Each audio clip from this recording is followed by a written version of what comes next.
Good, well, afternoon for me. I hope you're all living your best life, as the kids say. Now, I would like to show you something I'm a little bit, well, I say a little bit, hugely proud of. And when I say proud, I don't mean like I had any input into the feat of what happened, but see if I can do it. Put it up. Share screen. Instagram. Here we go. Right. So, let's give it a follow, shall we? Yeah, buddy. This is Isle of Man Weightlifting, which I am the chairperson of. It's the national governing body of weightlifting on the Isle of Man. Now, one of our lads, as you guys know, as you always know, Parabench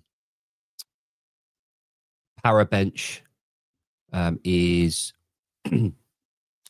the adaptive para equivalent of weightlifting. So at the Olympics, at the Paralympics, parabench is the sport that the adaptive athletes have at the Olympics for weightlifting, rather than powerlifting. So we operate that on the island, and we've got two athletes that we're kind of moving forward with it because we established it this year. Got Claire, the mighty Claire, who I can't sing praises about enough. She's awesome. Trained with her this morning. And young Alfie Bazance.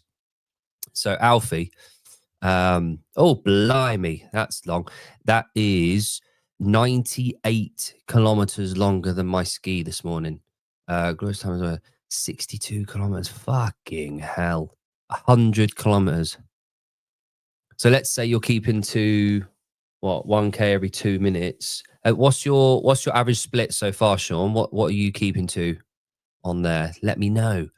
But yeah, Alfie, 16, went away, and he,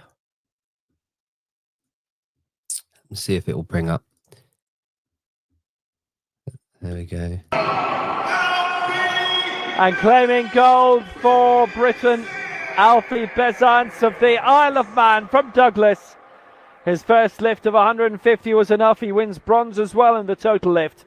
But he is, at the age of 16, turning 17 on Sunday week, Alfie Bazance is the world champion. Hell yes, Alfie. Alfie boy. I know, I'll come on to that in a minute. Yeah, Alfie is the junior world champion on the para bench. And it's a very, very different sport to regular bench. There's loads and loads of different technicality points that are very, very different. They're a lot more stringent than regular power. And also, obviously, you're strapped to the bench. So it's a very different type of bench as well. So big up Alfie. He's 16 and he's an absolute gigantic man, little man, big man, whatever you want to call it. So yeah, Alfie is part of our pathway system on the island. So big things to come from him. He should get a championship belt. Absolutely, Kenneth. So Sean's sticking to a 211. Right, okay, nice. And I can't believe you're doing 100k bike. Is that prep for like a Ironman or something? Or is it just something you want to do? I had a bit of time this morning. Had to pick my daughter up from theatre school, which she goes to. So on a the reason this is answering two things, Kenneth, and Sean.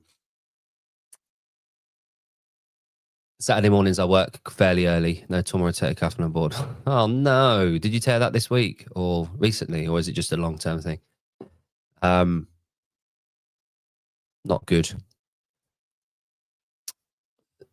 The pad will hurt your behind. Yes. So yeah, I was coaching from 7 this morning.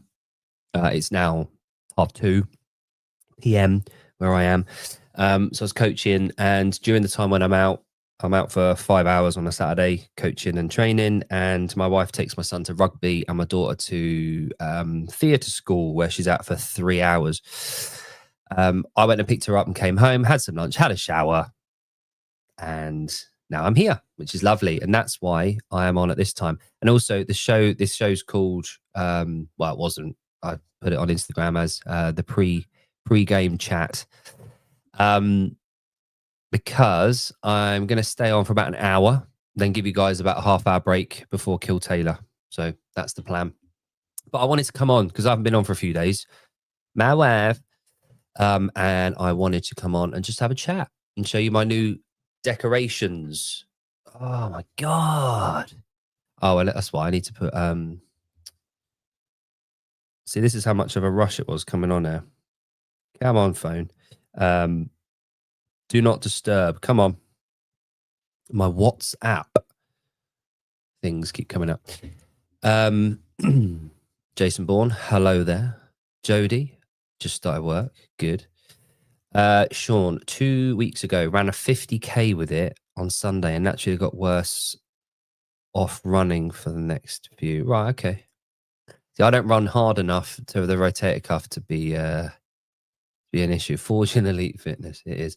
So yeah, so back to the story. So Jon and I have got our High Rocks on the 23rd of October, so less than 2 weeks. By the way, I cannot believe Coaches Congress was a week ago.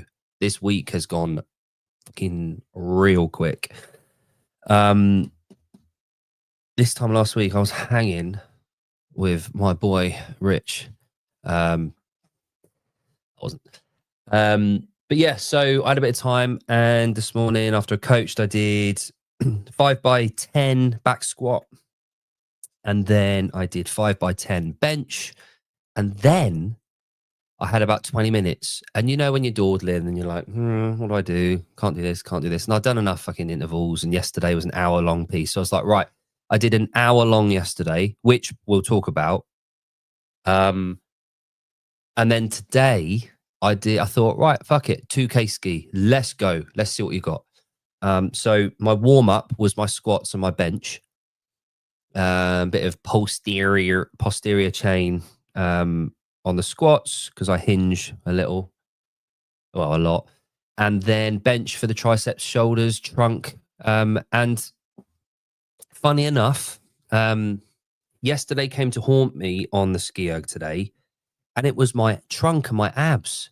They were fried. And about halfway through, about the 1K point, on the extension at the top, I could really feel my abs on the extension. It was really, really different.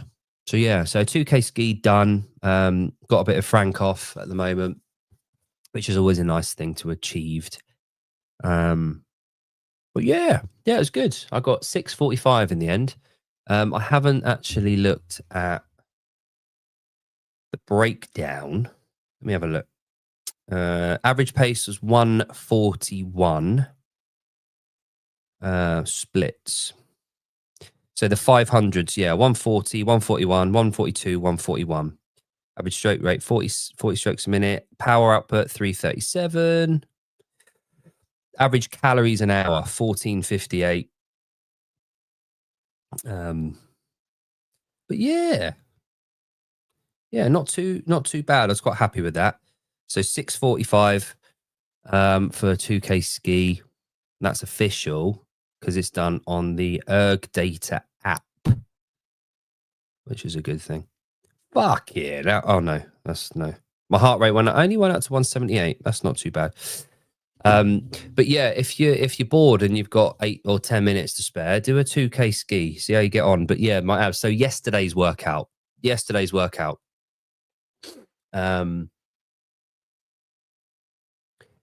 haven't done a long piece. Haven't done a long piece for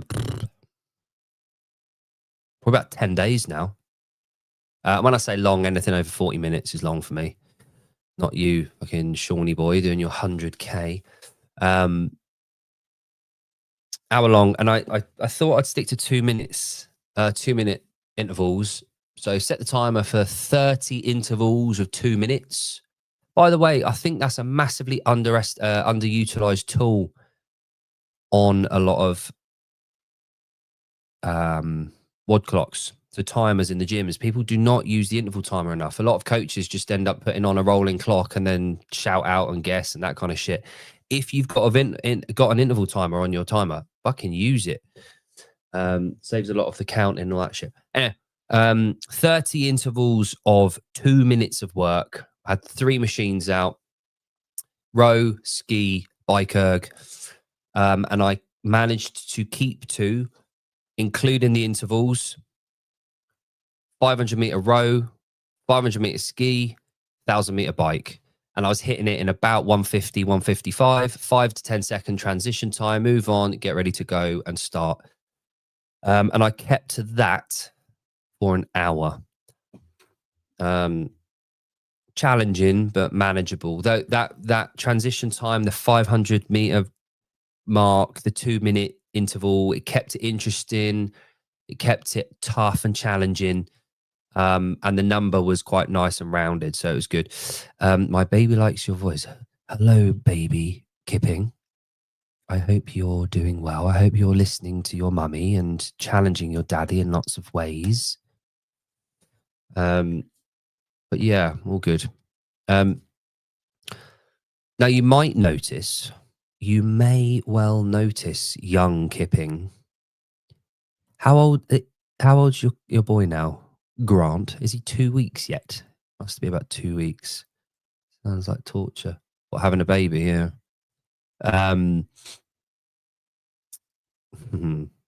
What an amazing time.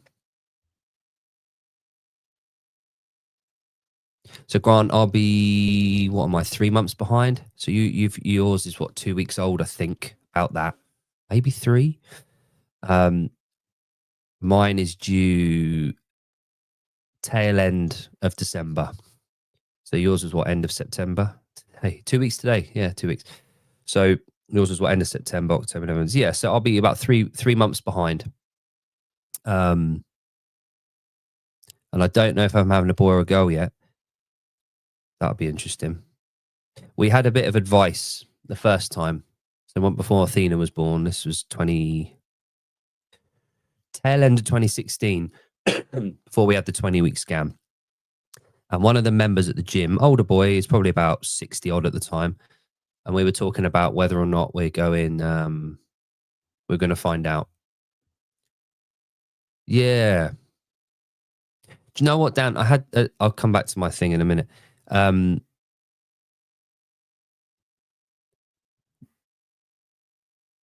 Someone the other day was talking about this and they said, no, one's enough, or no, two's enough. And we were talking to our friend, and he's 30. He's just sitting down with his partner, and we were talking to him, and we were having a really good chat. I think men need to talk more about certain things and talk less about other shit, right? But when it comes to being a dad, specifically, not soppy shit, no feelings, right? Just purely pragmatic, like in decision making. I think men need to talk to each other about that, not emotions. And my 30-year-old mate, he was stressing about being financially secure. I want to have a mortgage. I want to make sure that everything's fine. I'm worried about not being ready. And you know, I don't pass judgment. We've all been there. We've all had those worries. We've all thought, I'm not ready. We've all thought about that kind of stuff. And I don't pass judgment, because we've all been there and we've all had these thoughts, and we're all different, and we're all culturally very different. And we've all been brought up very differently. But what I did say is, I don't think you can ever feel ready as a man. I'm talking as a man because that's all I know, right? I'm not talking as a woman. I don't think you can ever go, do you know what? I'm ready. Like, it's not your decision to make, really. You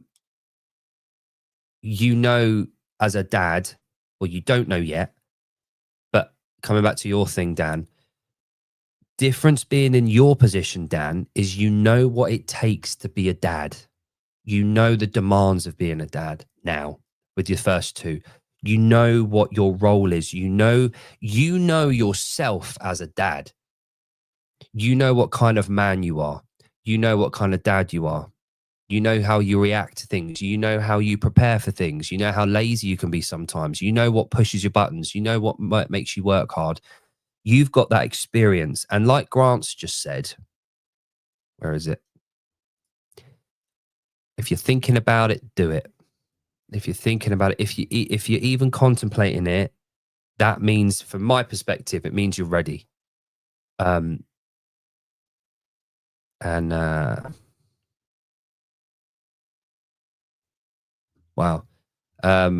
Yeah, that's not my we've led different lives, Kenneth. Do you know what? I've never. Yes, Grant's got it completely the right way around. Completely the right. And this is why men need to talk about parenting and being a dad, right? Because it brings out the best in men most of the time.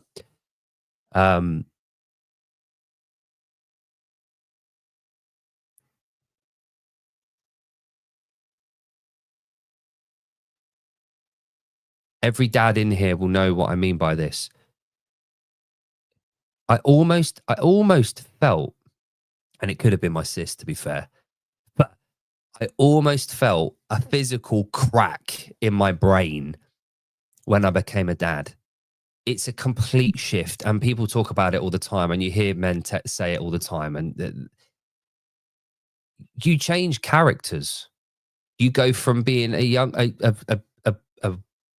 wild man into this thing that you've got this thing that you are the chief protector. You are the one that will guard this thing with your life. You become in charge of this life, and you change.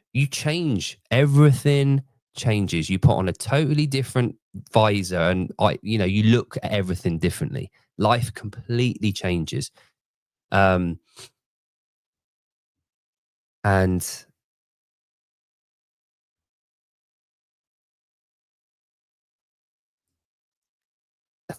Dan, you're right. It's the hardest but most worthwhile.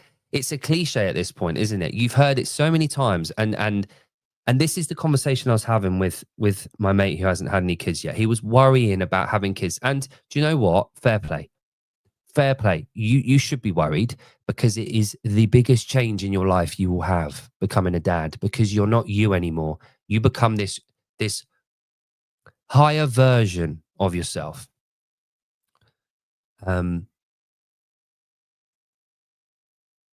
You have something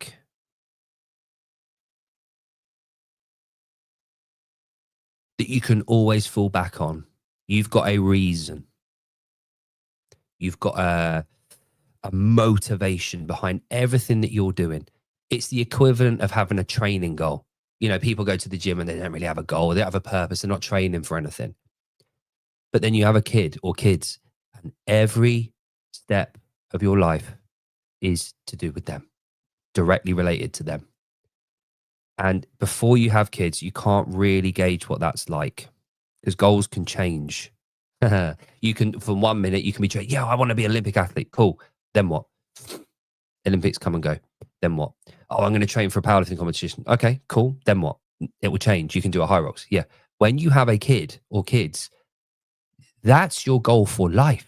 That's what you're living and training for life. Every step of the day is for them. And speaking of shitty parenting, though,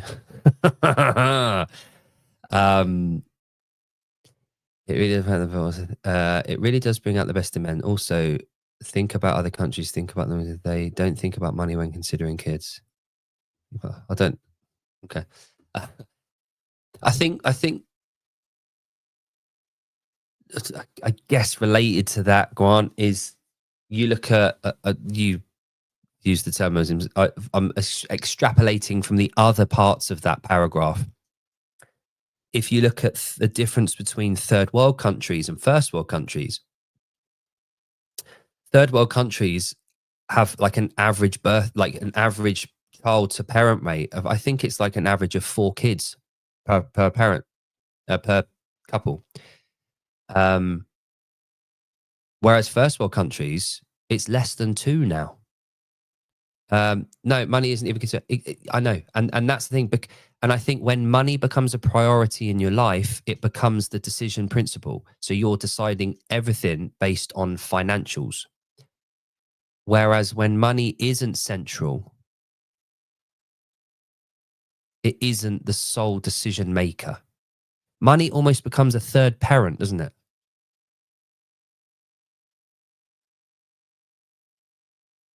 And when we moved here, we made that decision a couple of years before we moved here that money wasn't going to be central for us. It's essential, obviously. I'm not a complete moron. Of course, you need money, but the more you can move away from being reliant on a system that needs money, the freer you get from the reliance upon it, I guess. But having said that, you obviously do need it to live within your means. But anyway, so yeah, what was the original point to this? I can't remember. Training. This is what happens when I go off on tangents, you see. Yeah, so we're having our 3rd in December. Do you know what? Something. Yeah. Yeah, Dan, some people think they need money to have kids. Kenneth can't let money dictate every decision in life. And this is it, right? This is it. Thank you, Dan. For us, the last couple of years has been just that, a move away from being reliant on income for a life that we didn't really want. I think where we used to live in London, you know, on the outskirts of London, it was very just like that whole corporate fucking shit. Hello, CrossFat. Hope your morning is going well. And I'm such a simple person, simple-minded, simple. Just I'm an idiot. I'm simple, and that's fine. It's took me 40 years to figure that one out. And that's the kind of thing. And we, so this is my point. So I picked my daughter up from theatre school, and we were driving back, and there was this massive field of cows, right? Probably 200 cows, female cows in this field. It's a dairy farm. And then on the other side of the field, nearest to us, was one bullock, one bull, just sat there chilling. And my daughter was in the front seat with me, and my car's quite a high car. And she said, did you see that? Did you see that boy cow, the bull on that? I said, yeah. She said, why is he on his own? And I could have come up with a few reasons. I said, why do you think he's on his own? And I said, what's the difference? She said, well, he's a boy and they're all girls. And I was like, yep. I said, why do you think he's over here on his own? And she's like, well, is he not allowed near them? Is there a fence? I said, no, completely open field. He can go over there if he wants. Why is he half a mile away over here from all the women cows that are all together? And she said, does he want to be on his own? I said, yeah, he does. And I said, I want you to remember that image. When daddy just wants to go and sit on his own, it's probably for the same reason. Sometimes people just want to be on their own, just want to be in their own space, not around the chatter. And she had a little giggle. It was nice. And as my daughter's getting older, Rambler, there wasn't any other bull. He's literally the only bull, Garden territory from other bulls. He's the only bull in this field. One bull with about 200 female cows, like dairy cows. And he was on his own, half a mile away from all the other cows. They're just wandering around. He's just sat there doing his own thing. Yeah, is that a Pixar film or something? Yeah. But you know, some people are more social butterflies. Some people want to, and this is her just come from drama school. She'd been there, like theatre school. She'd been there for 3 hours. She just loves being around other people, chatting away, dancing, singing, expressing herself. Not what I do, but I love seeing her do it. It's and going back to parenting, this wasn't planned to be a bloody mirror of parenting thing. But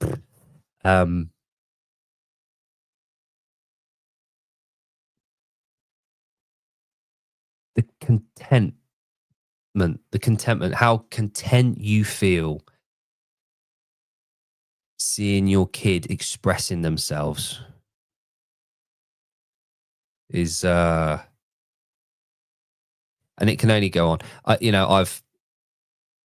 She's only 8, so it's not, I haven't gone through the teen years and adult years, and I'm sure some of you have got older kids that you've seen it even more than me, so which is lovely. And I can only imagine how that feels, having a young adult or adult as a kid. But what a treasure that is, seeing your kid express themselves, becoming humans, and being able to do what they love doing. What an incredible thing that is as a parent, to have been able to give that. It's cool. Christine Young, the girls probably told him to F off. There is that. And yeah, I could have told my 8-year-old daughter that, but I didn't. I used it as a daddy sort of learning rather than a mummy. I'm sure if mummy was in the car, that would have been the response. So nobody tell them this, but my wife has started making versions of holy balls. So she's been inspired by holy balls, and she's planning now for January, because she does a lot of baking and cakes and all that kind of stuff, supplies to restaurants and cafes and stuff. January obviously is a little bit of a harder time on that industry. So she started making holy ball things, energy balls, packaging them up, branding. No, but that might be happening at Rogue. But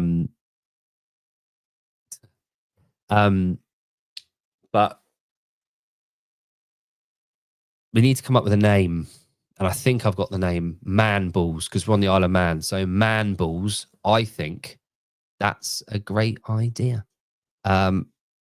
Katie doesn't necessarily disagree. But yeah, Man Balls coming soon to the Isle of Man. So we'll see how that goes. Or Balls of Man, maybe. Balls of Man. Man Balls. I think here we go. Balls and Bunders. I like that. That's a good team name. Do you remember, CrossFit, I remember, do you remember when CrossFit team names, that's a bugbear of mine. And there's always one moron that calls it like Clean My Snatch, or a play on words about snatches. Ugh. Matt Black, Man Balls for Rogue. Yeah. Balls and chips. Yes. Is that what you call your testes? Testes, 1, 2, 3. Hello, Jeremy. Hope you're well. Here for the snack. Yeah. Jerking it. Yeah. If you like my jerk. Oh God. Like, great. Be interested and be having a laugh and all that, but like, it's a bugbear of mine. Chap my balls. Yeah. Chapped balls. Ball chaps. Yeah. Is that still a thing? Does that still happen at local events? I'll be honest, I haven't been to a local CrossFit event for for quite some time. Utter drivel. Good. I like it, Jeremy. You're taking it on. You're taking it on board. You could call your race Man Ball Time Trial. Yeah. See where you're going. It's nice. Caffeine intake's up, by the way. Because Oh, did anyone grab loads of stuff on Prime Day? Let me know what you got on Prime Day, because I just stocked up on C4s because they were on really good offer. So I got like 4 cases of C4s. No tingles in your C4.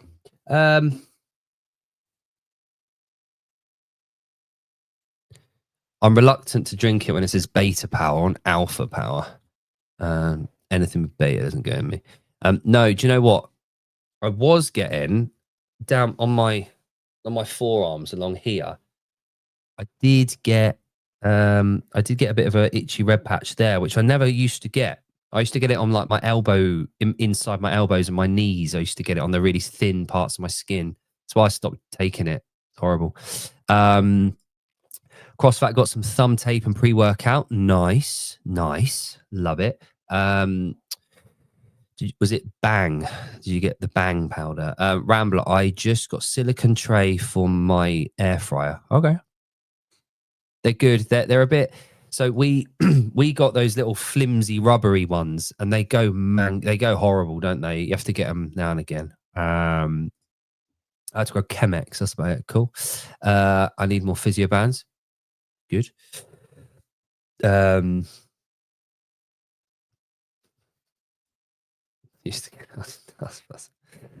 I haven't had that for weeks.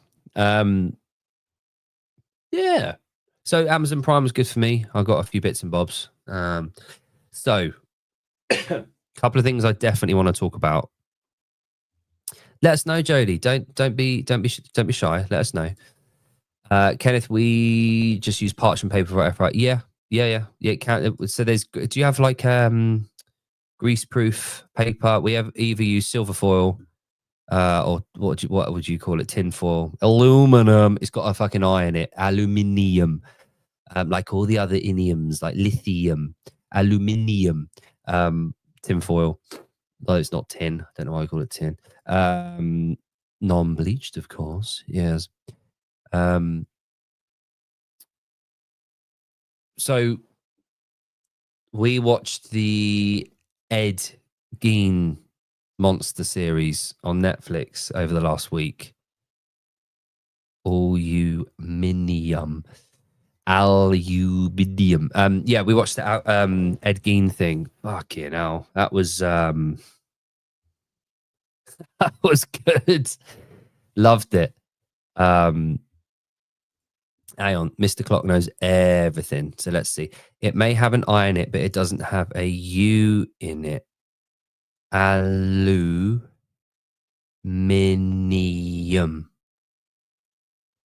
Aluminium. Where's the U? U, yeah. So how do you say illuminate?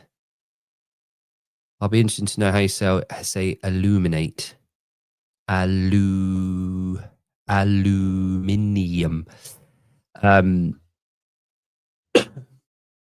Aluminium. I didn't say you, I don't think. Aluminium.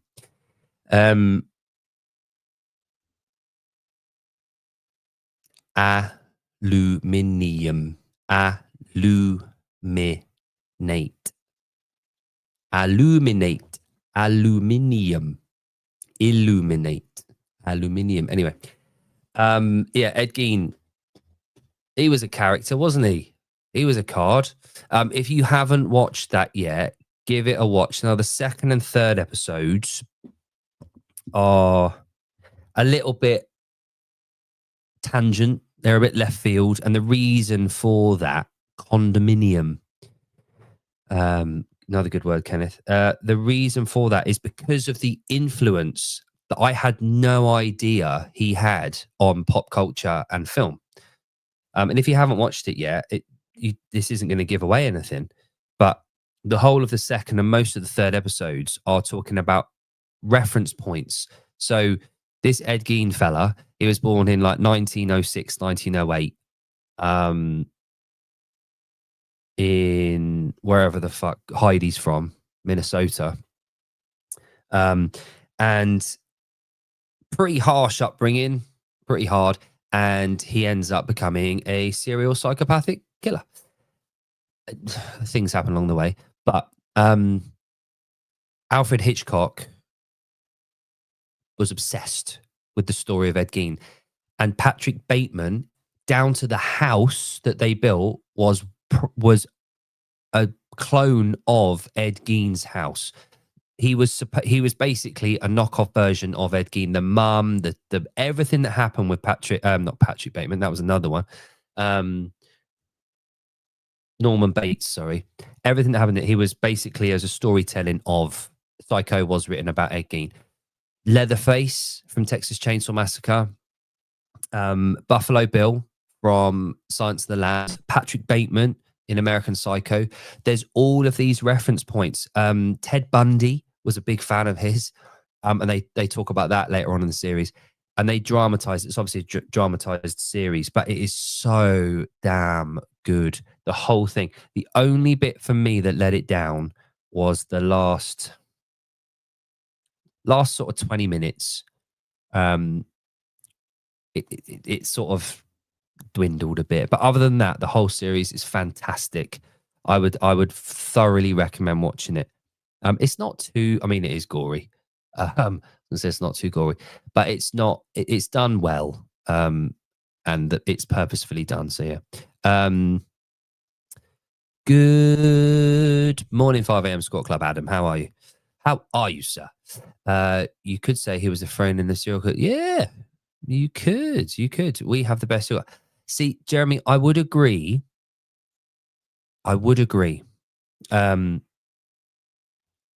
However, the UK has had its fair share of serial killers in the last 100 years. And if you haven't looked them up, I don't want to really talk about serial killers too much. But the Wests, if you haven't looked up the Wests, look up them. There were a couple that worked together on all this. There's Harold Shipman. Now, if you don't know about Harold Shipman, have a look. Harold Shipman. Have a look at him and what he got up to. Obviously, you got the OG, Jack the Ripper. Yep. Who else have we got? I mean, we've got a fair few, right?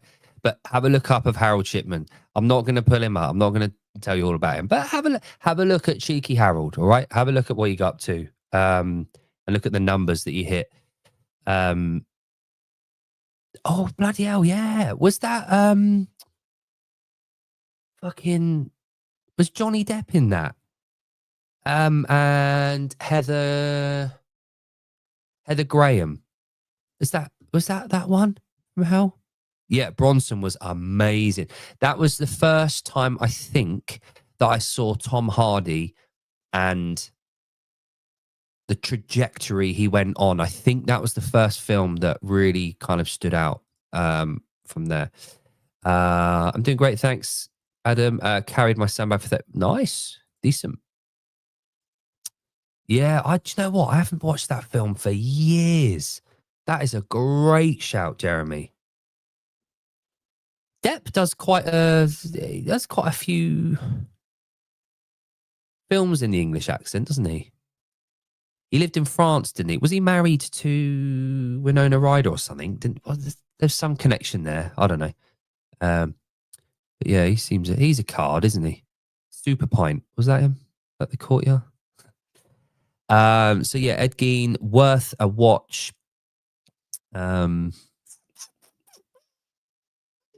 So yeah, coaching this week's been fucking. I said it on a story thing yesterday. Coaching has been absolutely on point this week, and I know it should be all the time. And but after last weekend, Mega Pint, that was it, Kenneth, wasn't it? After last weekend, the attention to detail, the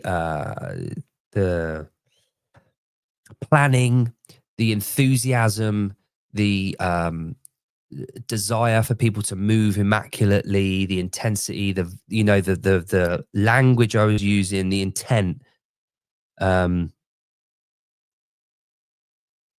I really felt a big shift this week from the discussions that were had last weekend. So it was awesome. It was a really good week of coaching. Like I said, it's gone real fast as well. So yeah, we've had a quick week this week, but yeah, all good with the coaching side of it. Had some big wins. I don't know if I said, actually, I've started I started this class for boys, basically from senior school. So hello, Sabir and Kelly. So 11 to 16-year-old lads. And I've noticed, because we've got another on the island, we've had another strength gym that's women's only started, and I've got mixed views and all that. And that aside, we've got a long history on the island of endurance sports, endurance racing and punching well above a weight. Cavendish is obviously a good example of that. We've got a really, really incredible endurance background. What we have also got is a large number of teens and early 20s that don't want to do endurance sports. They want to do gym work. They want to train. And a great example of that is Amy Kringle. So she did athletics when she was younger, got a bit bored of it. And my mate Sean, he's a really good friend of hers, he's asked her over to the CrossFit gym. She went and she fell in love with it. And here we are, again, 10 years later, and she's at the games, right? All you need to do is have a roof over your head, barbells, and the right equipment. And kids on this island have got an insane aptitude towards sport, and the availability is there. We haven't got theme parks. We don't have very many. We've got one cinema on the whole island, and it's a bit dated. So the kids over here just are thrown into sport. The access is insane over here. But what I had noticed is there weren't many younger lads, i.e. school age, like 11 upwards, going into the gyms and training. And if they did, it was always in co-ed groups where the girls are being promoted. And we're talking, quite rightly, I've been part of this, was trying to get women into strength education, getting into the gyms and using resistance training and that kind of thing, which has been brilliant. And CrossFit has a lot, to be thanked for that. But I think the teen lads need an outlet. They need mentors. They need role models. They need to be together on their own. They need to let off some steam. They need to lift some weights. They need to be in an environment where they just feel they can relax, like that bull in that field, right? And I've started doing this class on a Wednesday after school at the gym, and just having these, and it's grown, and we've got about 5 or 6 lads now that come. And do you know what? It's one of those sessions where I'll make a coffee, I'll tell them what they're doing, I will float around, I'll answer their questions about life, about training, about school. I'll listen to them talking about school. I'll give them my opinion. And it's just this, it's a lovely hour of coaching that I really enjoy. Very different from a typical CrossFit class or a group or whatever. And they just come down, they train for an hour, and then they go after school. So they'll walk there from school, they'll come down, and we do lifting. This week we were doing bench press, doing some flies, that kind of thing. Yeah. Any questions about birds? We're not quite there yet. But I'm sure at some point I'll be, that'll come up. But do you know what? It's, I'm always on America time.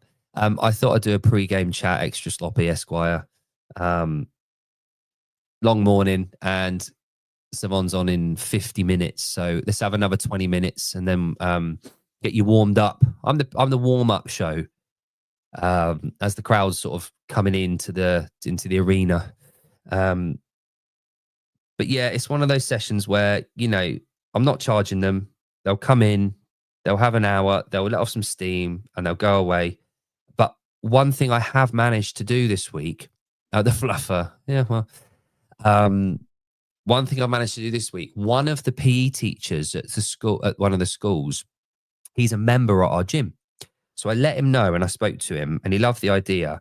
And they have this thing at school where they get like, I can't remember what they're called. They're, you know, I don't know if you have houses at your school, like house points where you put into like houses. There's 4 houses usually. They're usually blue, red, white, yellow and green, and they're named something or other, local heroes or whatever. Anyway, do you have that? Dorms? Okay, so dorms, yeah. So you call it dorms over there. So we have these houses within the schools. And he's formalized it that I will let him know. Oh, not dorms, no. So it's like, I don't know why it's called houses. It was probably originated from boarding schools, but it's kind of like, there you go. There's a really good way of it. Yeah. So, you know, like the sorting hat thing, he puts them into houses. It's exactly that. So yeah. So when you join the school in year 7, which is first year at high school, you get put into a house and you stay in that house until you leave the school. Anyway, there's 4 houses. They're usually red, blue, yellow, and green. And the lads, when they come to my classes, I will let this teacher know, who's head of PE and games and sport. I'll let him know that they've come and he will give them house points. He'll reward them points for having been to these sessions at the gym. So it's a really cool way of giving them an extra incentive to be there for school because, I think it's nice. It can work really well for sports days and that kind of stuff. It makes sure that people are in different sort of teams and it makes it exciting, like Quidditch. But no, there's as a coach, any of you coaches in here, you'll know there's certain sessions that require a little bit more effort, focus, and you don't necessarily. I know you enjoy every it because coaching's amazing and we get to do it and yay, coaching. But there are certain hours. Morning, Megan. Megan. Hello, Joseph. Yeah, team building camp. It instills all that. Yeah, it's a really good method. But there's certain hours of the week that you don't necessarily look forward to. Morning, Jethro. And yeah, I get it. Gung ho. Yay, we get to coach and everything. But there will be certain hours, there's certain clients, there's certain weeks of the year, there's certain whatever. It takes a little bit more drive and effort to find the enjoyment sometimes in coaching, like any job. This class that I do with the lads on a Wednesday is right up there. It is one of the most enjoyable classes that I do. So I'm really looking forward to that. So that was the highlight of my week for coaching. Now, talking of coaching, Colleen and Garrett, they were talking to, who were they talking to the other day? I did write it down, but I got it. They were talking about female coaches in sport. And was it Mazer? I don't remember. But anyway, they were talking about, yes, it was Mazer. She was talking about men not necessarily responding as well to female coaches. Am I the only one whose son enjoys hiding their belt from them? No, well, probably the belt. But yeah, my son, I'll tell you what, he got in trouble yesterday. This is when I was out. He never misbehaves when I'm around. My wife cooked him lunch, so it was a really nice bagel, like egg and bacon bagel, like really nice bits and bobs to the side of it. And she went out for a shower, and he didn't want it. And he just went in the kitchen and put it right in the bin. Put it in the bin. Needless to say, my wife wasn't very happy. So I came home and I had to take him to jiu-jitsu. And on the way to jiu-jitsu, I had to have a chat with him about what it symbolized and what it meant and the effort, the effort that mummy put in. and the ways that mummies and daddies show you they love them, they love you through care, through attention, through that kind of thing. And one of the ways that your mummy can show you that she cares about you is the effort that she puts into cooking for you. And yeah, he got in a bit of trouble, but my wife took the bagel out of the bin, wrapped it up, put it in the fridge. That was supposed to be his lunch. We went to jiu-jitsu at 5:30. This is about 1 o'clock, the lunch scenario. 5:30 was jiu-jitsu, and he had he was drinking water all day. And after jiu-jitsu, he said he was very hungry. And I was like, well, that's what you get for not eating lunch. He said, well, can I have some dinner? I was like, yeah, when we get home. Yeah. And I pulled out the bagel, put it on the plate, and that was his dinner. And first of all, he looked at me as if to say, I'm not eating this. I said to him, that is your dinner. If you don't eat that, you go to bed very hungry. And he gobbled it up. And then I gave him a little bit more after that. So he's learned his lesson, I think. I'd like to think. But yeah, he's... So Jeremy.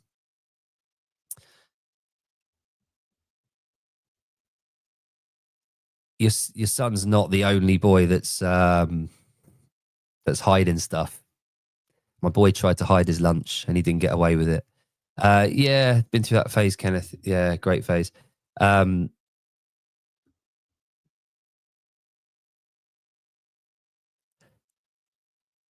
finding at his age now that I'm enjoying being the authority.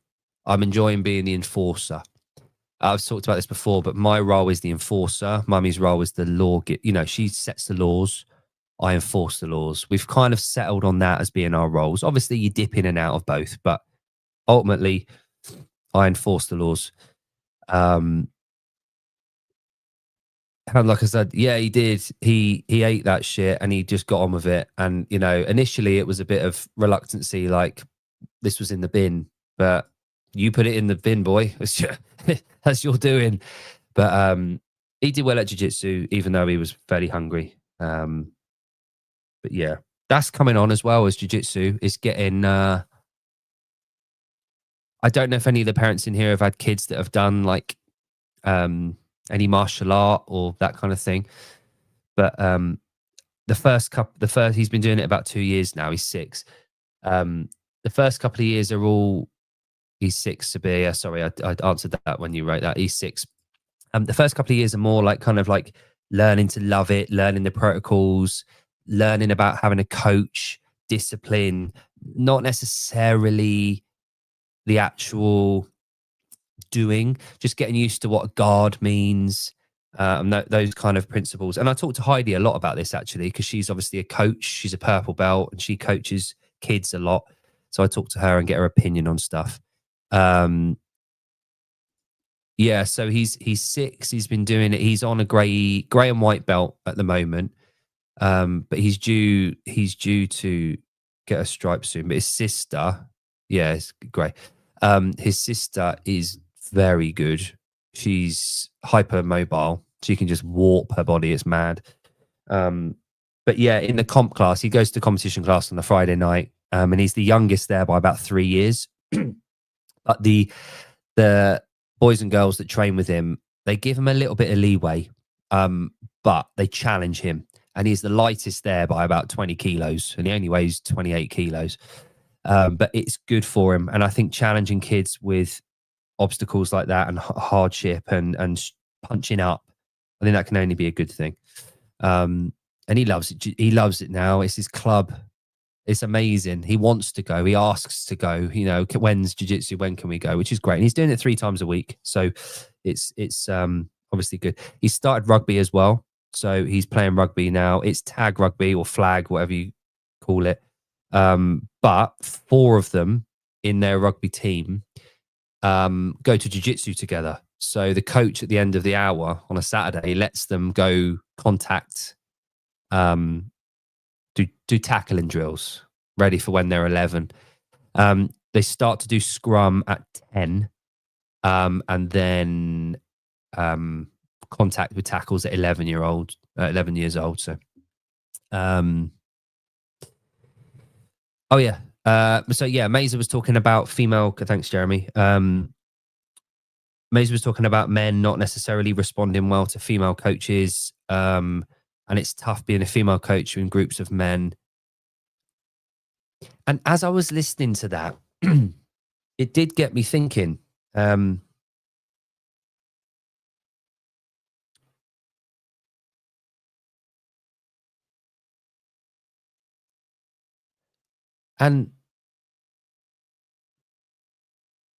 I think that's okay. I think it's okay that in certain disciplines, I think it's okay that males respond better to male coaches and females respond better to female coaches. I think that's okay. If my daughter said to me as a teenager or in her 20s or 30s, if she came to me and said, I want to be coached by a female, I would talk to her about it. I would ask her why. But if she could give me a good enough reason, I'd be absolutely fine with that. I'd say, yeah, you've got a lot more in common with a female athlete doing the thing that you do than you have a men. Anatomically different, proprioception's very different. There's certain things that, like, put it this way, gymnastics. The female gymnasts do completely different routines and equipment than the males. If you've been through as an athlete, you understand the principles of it, you've done it, and you've learned to coach it effectively, and you've gone through that, you're going to have a massive advantage as a coach. Same with men. Look, take soccer, for example, okay? I don't know how some of you, I know Jeffro and you know, people in here do play soccer, so it's not completely alien to you. The men's game is so different to the women's game. So different. The physicality, the speed, the endurance, everything is so different. Even so much as the time that we've had professionals is decades ahead. So we've got a lot more in that kind of arena. The game is a lot further along. The men's game is very different. So therefore, it would make a lot of sense that the men are going to understand the differences, the nuances of being in a male sport, a male game. Now, when it comes to weightlifting and powerlifting,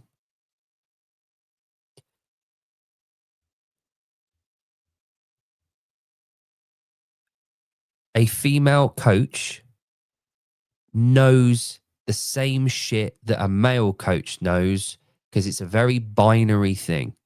The snatch, the clean and jerk, the S, the B, the D, the squat, the bench, and the deadlift, they're the same for males and females. They don't change. Obviously, the bar changes. The 15 and 20 kilo bars change. The load is the only difference between the males and the females. Generally speaking, the males are lifting heavier. So when it comes to coaching, the actual technical side of it and the knowledge base, it's exactly the same. So I totally get it. There are certain sports where it doesn't matter. There's not going to be any prior knowledge different between being a male and being a female. No different. There's other sports where it will be very different. For both male and female. Now, if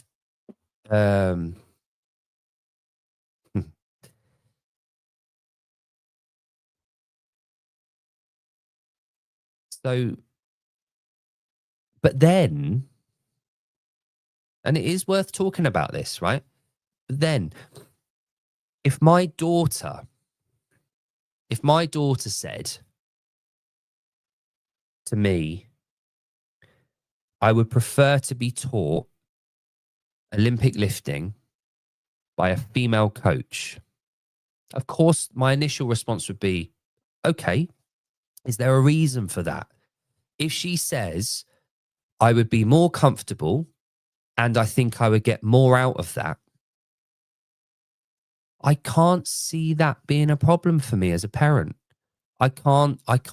If an athlete said to me, if I had a female athlete and I was teaching her Olympic lifting or powerlifting, and she said, Jake, I think I'm probably going to have more in common with a female coach. I wouldn't have, if that's how they think and that's how they want to operate, I wouldn't have a problem with that. Honest, genuinely, I wouldn't have a problem with that. I think, okay, there's obviously something that I'm missing being a bloke that I can't give you that a female coach might be able to offer. And again, it might be how menstrual cycles and that kind of thing. And yeah, that is knowledge that I can learn, but I haven't lived it myself. So I personally wouldn't have a problem. Of course, I would prefer them to stay with me, but I'm not sure it's that much of a big deal for me. Preferences are always going to be there. And therefore, using that logic, if my son said to me, I'd prefer to have a male coach for weightlifting, I don't think I'd have a problem with that. I don't think. I'd question it. I'd ask his logic. And of course, if he was to say something like, well, women are shit or they don't know what they're doing, I would give feedback to that. And I would make sure that he knows he's completely wrong and that his logic is false. But if it was a reason where he just felt more comfortable in that environment, he had more in common with the male coach, and it was because he was a male, I don't think I'd have a problem with that. I really don't.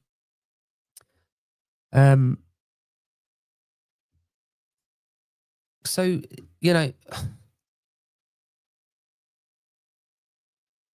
it's just a bigger discussion, I think. It's not as black and white as if you say you don't want a female coach or a male coach if you're a woman, you're sexist or something's wrong.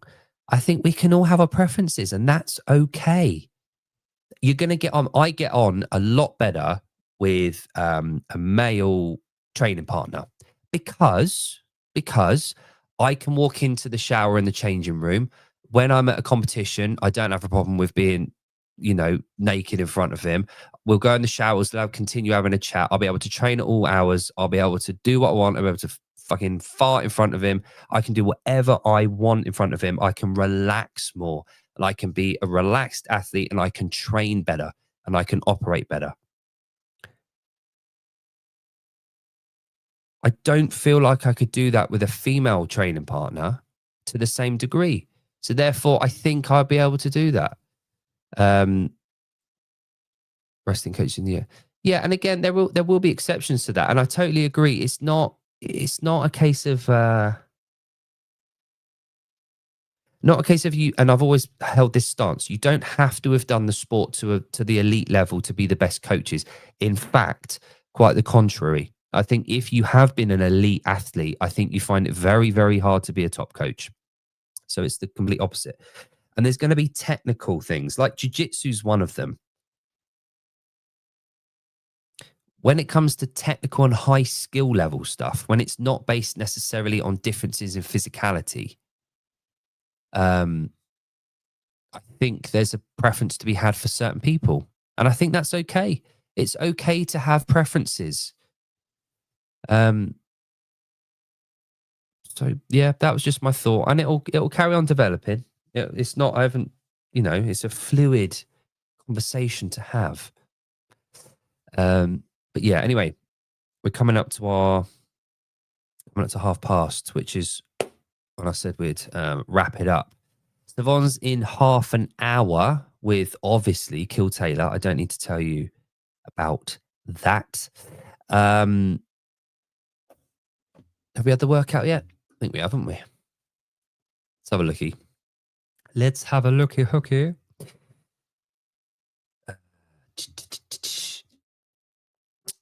The Savon podcast. Is that today's one? Yes. Let's pull that up, shall we? Boom, bing, bong. Right. So today's workout is brought to you by the Bridge Napa Valley Addiction Recovery Faith Family Community. That is very, very, very, very close to Mr. Froning's Faith Family Fitness Servitude. Near enough. So anyway, win $500. What have we here? For time, 6 walks, 9 sandbag shoulders, 6, so it's 6, and they escalate by 3 reps every time. Ooh, challenging. Love it. Good. Well, that's the workout for today on Kill Taylor, which is lovely. Right. I hope you have a glorious weekend, guys. Thanks for joining me. Fake Savon, I'm afraid we're wrapping up. I hope you have a lovely weekend. I might be able to be in the chat in a bit with Kill Taylor. Who knows? Actually, I know I'm not going to. I've got calls to make. I've got clients to speak to because I'm a coach, you see. But yeah, I've got this new design going on. I hope you've taken notice of that. Defiant Print Services, my mate Steve, and the Academy program with Hannah doing amazing things that I'm very, very, very happy to say that I might be doing some work for Hannah on that. So that's cool. Have a great day. And you, Eminem. Love you too, Jeffrey. Have a lovely day. Glad to finally catch. Yeah, and you, sir. And you, Tony. Have a lovely day. Tomorrow's still on Friday. Yes. I've got a really, really busy morning. I'm coaching. My son's got rugby tournament. He's also got a mountain biking tournament race tomorrow.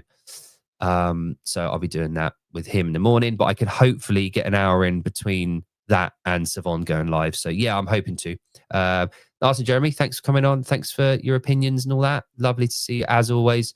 Just from my first year, Harry, but good. Carry on, Fake Savon. You carry on doing that. Yes, Sabir, you've got a song out. You've posted it. Everyone go and check out Sabir's song that he's come out. I saw Ken posted it earlier on this morning. I did listen to it. It's awesome. It's about being a dad and the role of his dad and that kind of thing. So go and check it out. It's awesome. Nice one, guys. Have a great day. And I hopefully speak to you tomorrow. Bye for now.